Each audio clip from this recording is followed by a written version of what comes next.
Okay, we'd like to thank Coach Rajko Torman. He left last week, right? Tama. Yeah. So, siguro it's a good opportunity for the Win to show its gratitude to the contributions of Coach Rajko. Now, what are these contributions that we're talking about, Charles? He coached the national team for 3 years. There you go. Smart Kidas. Led them to one of the best finishes we've had until, of course, our recent one. We finished 4th FIBA Asia. I mean, lost heartbreaker to Jordan and Korea. Could have finished 3rd. And I think the Philippines went up a lot sa rankings when in his time here, a lot, like maybe 15 to 17 spots. I don't know actually, I'm making that up, but hindi, malaki rin, more than 10. Credible mo talaga. Hindi, more than 10. Hiniwala na sana. Oo rin eh. Titweet ko na nga sana eh. Nagda-nod pa ako eh. Oo eh. Hindi ka na maalala eh. But nasa mga more than 10, nasa more than 10. Seryoso tong episode nito. It's a big leap. And sure ka. Just the improvement, the brand of basketball he brought in the Philippines. Kita naman yung influence niya. I mean, a lot of his offenses or the way he does things, you see other teams running the same stuff that he does, and it's a compliment to him. Alam mo, ang dami kasing nagsabi at the start na yung system ni Coach Rajko was too military. You know, coming from work, yeah. Ganyan, di ba? Shadow strict. Yung parang, when you go to C from A, kailangan dadaanan mo A, B, C. Hindi pwede yung A to C kagad. Ganun ka-militar. So, I think a lot of people, like I said, parang misunderstood siya at times. But, you know, napaka-vital nung... misunderstood sa Pilipinas. Oo, sa namin.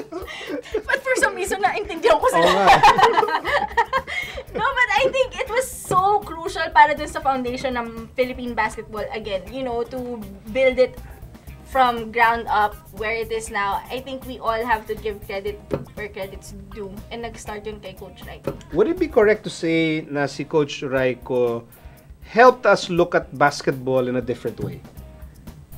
I guess so. Yeah. Siyempre, yung European style, iba, we weren't really familiar with the way it was being played, especially in the international game. Oh, yung mga malaki, tira sa labas, mga ganyan, diba? Talaga. And you know, the influence, and even a lot of players are actually very thankful to have learned and play for him. I mean, when he was leaving, dami to thank you, and you know, he may not have seen eye to eye with everybody because everybody has their differences, but I mean, generally, everybody and the fans all love him.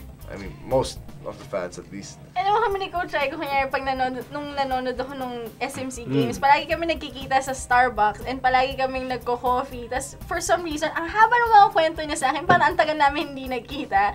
But it's all about basketball, and yung depth lang niya of knowledge was just so incredible na ang dami ko natututunan sa kanya every single time. Tsaka one thing for sure na hindi niya pinakalimut sa akin, siya yung nag-draft kay Alex. Always, every single time makikita ko siya. To remind you. You have to thank me. He's doing well. Gagano siya. I drafted him. Gagano siya. Well, I've never seen anyone who loves basketball as much as him. Lahat ng basketball pinapa. Hindi, grabe talaga. Hindi na nga natutulog yun eh. Nahiya na nga baka in-invite ko sa ligang barangay ko eh. Nagulat nga ako, nakita ko kayo sa NC, nanonood ng he watches everything talaga. Yeah. Pagising niya sa umaga, he watched the NBA sa umaga. Then, yung ano pa, PBA muna. Or kaya, kung may UAAP or NC sa hapon, then PBA sa gabi. When he gets home at night, ang EuroLeague kasi madaling araw. Manunod pa ng EuroLeague niya 2 in the morning. He checks the basketball stats of all the leagues all over the world. Asia, Africa, Europe, lahat. He knows everything. I'm like, whoa. But alam ba niya yung stats ko sa Ateneo Basketball? Yun lang ang kulang. I averaged 2 rebounds. So I'll tell you. 1 year, I averaged 2 rebounds. Hindi nga. So between Magu and Coach Rajko in basketball stat knowledge. Ay hindi, wala pa rin. Actually, yun nga yung isang reason eh kung bakit si Coach Rajko was frustrated. He could never beat Magu's Kasi kasulatan. Karunungan, kasulatan, kaalaman. KKK. Kalookan. Nagaling sa Kalookan. Kaya di kaya ni Coach Rajko Kaya si Magu. si Coach Rajko I can't take it anymore. Magu knows everything. It's Magu. It's Magu. But okay, ano yung consistent na sinasabi ng mga former players kay Coach Rajko? Like when they found out na uwi na siya.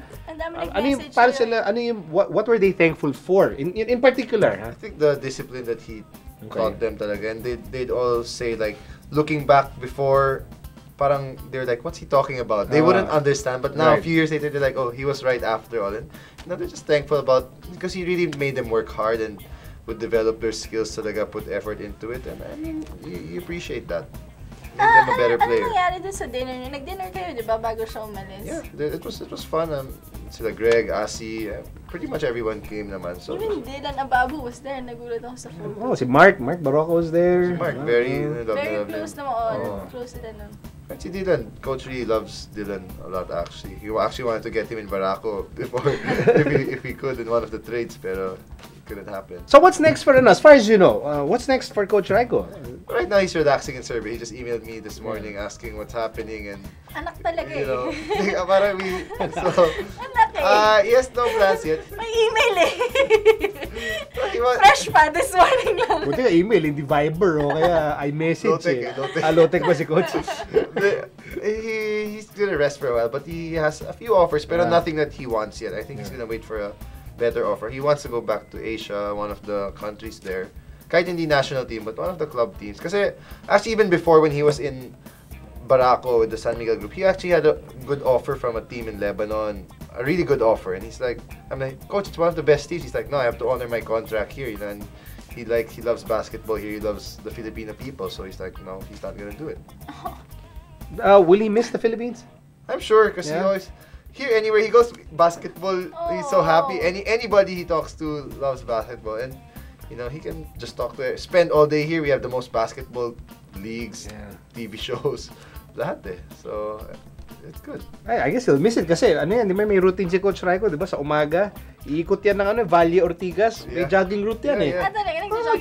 People actually every morning every morning. Magja-jogging siya. Jogging siya ngayon. Tapos yung mga nakasabit dun sa jeep sa estribo. Coach! Gagano mo! Paano kakaway sa kanya? Siyempre, baka dito mo lang ma-experience yun because siyempre, if you coach in the PBA, you used to coach a national team, of course everyone will recognize you. But ako, I'm one of those na I'm grateful na dumating si Coach Rajko. Unfortunately, there are some incidents that could have been sana avoided, but I'm grateful because personally he made us look at the sport in a different light. First of all, you know, getting used to having a European as a coach. I mean, that's not hindi common sa atin yun na you bring someone in. Baka kung American, masanay na tayo kasi that has happened before. But a European trying to introduce different things, and I'm a fan of trying new things. I'm a fan of reversing the paradigm, yung do it. Adventurous ka pala eh.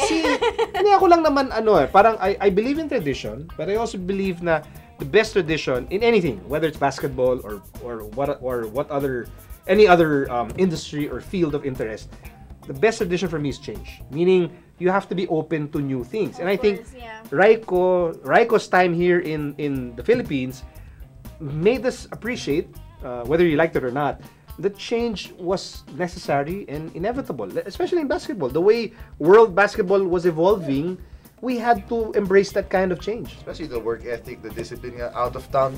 Here, when we go out of town with teams, you're doing whatever you want, having fun. There, everything you do together, my sleeping hours, lahat. I mean, that detailed. He's that detailed as a person, and it's something new. Plus, it actually exposed us to how things are internationally. Yeah. So at least we're combat ready. I mean, he's one guy who's coaching the Olympics. He played against Argentina. All these, the best in the world back in the day. Let me see, the Diva, Petrovic, Kukoc, all those guys. So, he's definitely brought in a lot of experience and knowledge. And because we know Coach Rajko watches everything. Everything. So, kasi may nanonood din yan na For the Win. Because I know. Hindi ata. Talaga? Hindi, because kinita ako niyan because parang I said one time yung tenga ni JB ang cute kasi ang laki. Sa live TV mo kasi inano yun eh. Sa game. Tsaka sinulat ko.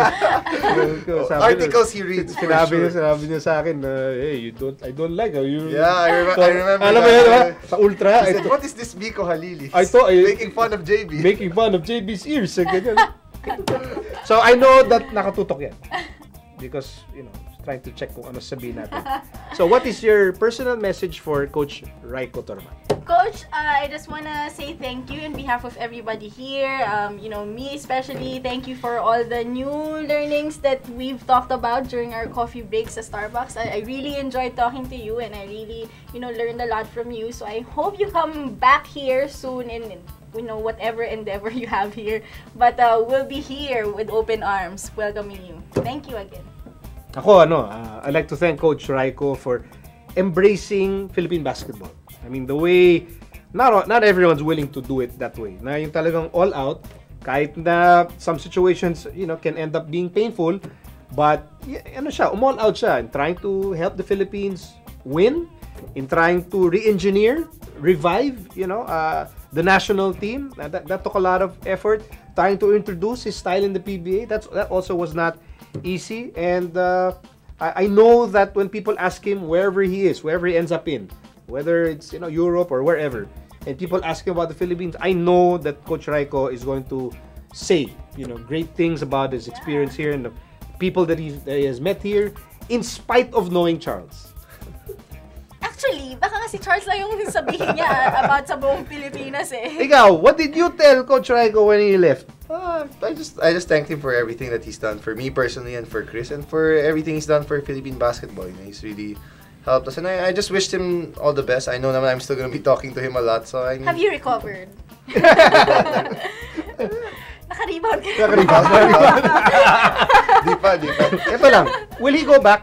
Is there a chance that Coach Rajko will make a comeback here? To coach or to coach. vacation or Gusto mo maglaro siya, bakit hindi to coach? Import.